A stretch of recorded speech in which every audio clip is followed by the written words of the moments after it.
ओम।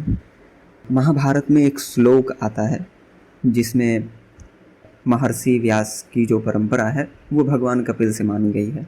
श्लोक है, तदेतत् परमं ज्ञानमासुरे राचार्येण अनुशस्तं परमर्षिणा भगवता कपिलेन परेण बहुमानेन भगवता चासुरिणा शास्त्रं भगवते पंचशिखाय पंचशिखेन कात्यायनाय कात्यायनेन गौतमाय गौतमेन गार्ग्याय गार्गेणावट्यायनाय अवास्यायनेन ऋषिभ्यः तदेतत् परमं तत्परेण भगवता व्यासेन व्यासादमया भीष्मेण अवाप्तम परमं ज्ञानम।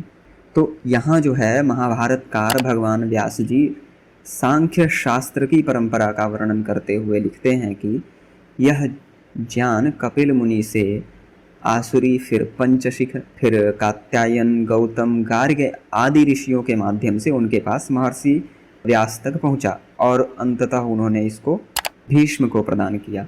फिर भीष्म जी ने युधिष्ठिर को सुनाया।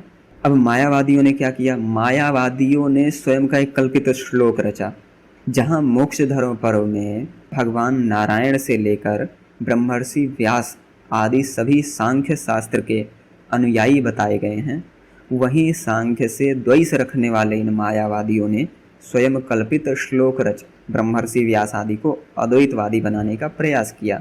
श्लोक है, नारायणं पदं भवं वशिष्ठं शक्तिं च तत्र पुत्र पराशरं च व्यासं शुकं गौड़पदं महांतम। ऐसा करके लंबा चौड़ा श्लोक है। तो उस श्लोक में इन्होंने बताया है कि नारायण से लेके, वशिष्ठ से लेके, शक्ति से लेके, पराशर से लेके व्यास जी, सुखदेव आदि जो थे वो अद्वैतवादी थे।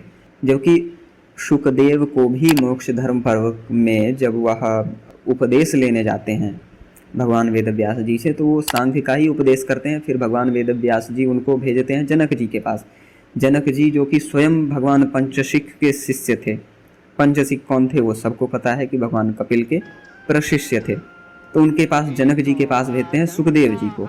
सुखदेव जी उनसे सांख्य शास्त्र का उपदेश पाकर उसके बाद मोक्ष के लिए प्रस्थान करते हैं। तो जब स्वयं महर्षि व्यास जी ने महाभारत में अपनी परंपरा भगवान कपिल से मानी है तो फिर और संशय क्या ही रह जाता है। अतः निष्कर्ष यही है कि मायावादियों का जो मिथ्याभूत संसार है उसी के सदृश इनका श्लोक भी असत्य है।